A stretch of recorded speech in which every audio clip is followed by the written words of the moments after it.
घटनाएं हो रही सिर्फ। हम तो इतिहास में नहीं जा रहे, जो बात राजीव ध्यानी कर रहे, हम तो वर्तमान की बात कर रहे हैं। और ये शुरू हुआ जम्मू से।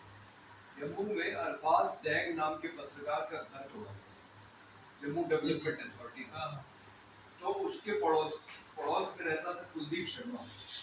उसने कहा कि इसकी 3 कनाल की जमीन पे घर बना था, तोड़ दिया गया, मैं इसको 5 कनाल जमीन दूं। और अगर सरकार ने उस पे इसने जो घर बनाया उसको भी तोड़ा तो मैं इसको 10 कनाल जमीन दूंगा। तो जो सरकार करना चाह रही थी वो जो है वहां असफल हो गई, क्योंकि और जब कुलदीप शर्मा ने कहा कि मैं जमीन दूंगा तो एक व्यापारी मुस्लिम पुलवामा से, एक दूसरा व्यापारी पंपोर से, उसने कहा कि हम कुलदीप शर्मा को जमीन देंगे।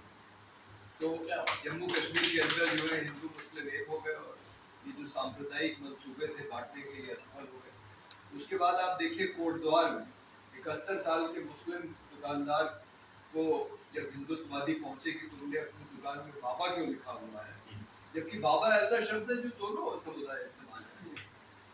तो वहां पे बगल में जो जिम चलाता था दीपक कुमार, वो सामने आया और उसने बचाया उसको, है ना। और उसका नाम जब उससे पूछा गया कि तुम्हारा नाम क्या है, तो उसने बोला मेरा नाम मोहम्मद दीपक, और उस नाम से ही वो मशहूर हो गया। फिर देखिए लखनऊ विश्वविद्यालय में वो लाल बारादरी सीट की, और जब वहां पे मुस्लिम बच्चे पहुंचे नमाज पढ़ने तो जो प्रगतिशील हिंदू छात्र थे उन्होंने एक मानव श्रृंखला बना के उनको बचाने का काम किया। हनुमान चालीसा पढ़ने वाले भी पहुंच गए वहां, लेकिन वहां पे बचाने वाले भी खड़े थे।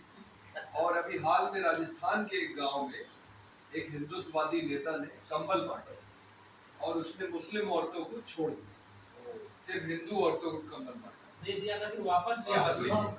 तो हाँ वापस देखिए वापस किया। तो हिंदू औरतों ने कहा कि तू अपना कंबल ले जाओ, अगर तुम भेदभाव करोगे तो नहीं।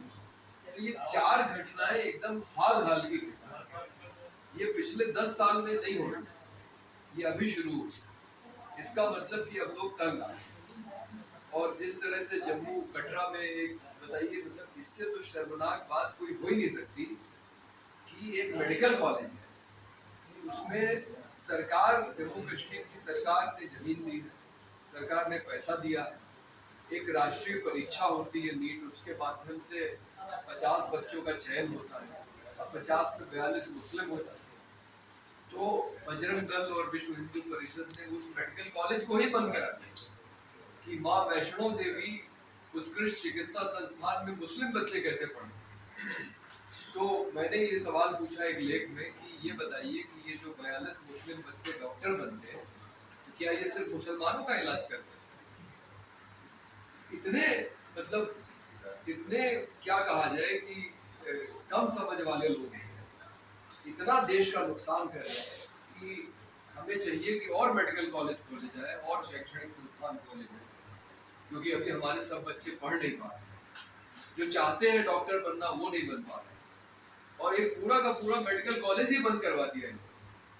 मतलब इस तरह की जहनीत तो आपको पूरी दुनिया में कहीं नहीं। मतलब लोग चाहते हैं कि हमारी तरक्की हो, नए संस्थान खुले पढ़ाई लिखाई के, और ये संस्थान बंद कराने के पीछे पड़े।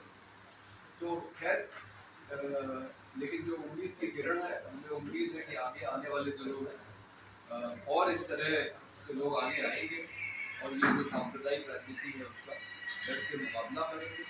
और हमारे, मैं तो कहता हूँ कि देखिए जो भी है, इन्होंने जितना भी नुकसान किया, लेकिन फिर भी अभी जो मणिपुर में मैतेई और कुकी की स्थिति बन गई है, वो हालत तो कम से कम नहीं होगी। हिंदू मुसलमान के बीच में जो हमारा सामाजिक जो ताना बाना है, रिश्ता है, वो बना हुआ है पहले जैसा, वो बना रहेगा।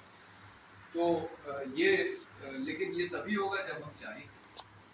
हमें लगता है कि इस तरह के छोटे छोटे कार्यक्रम करके हम जो साझी संस्कृति है, जिसको गंगा जमुनी तहजीब कहते हैं, उसको हम मजबूत बनाएंगे। बहुत बहुत शुक्रिया।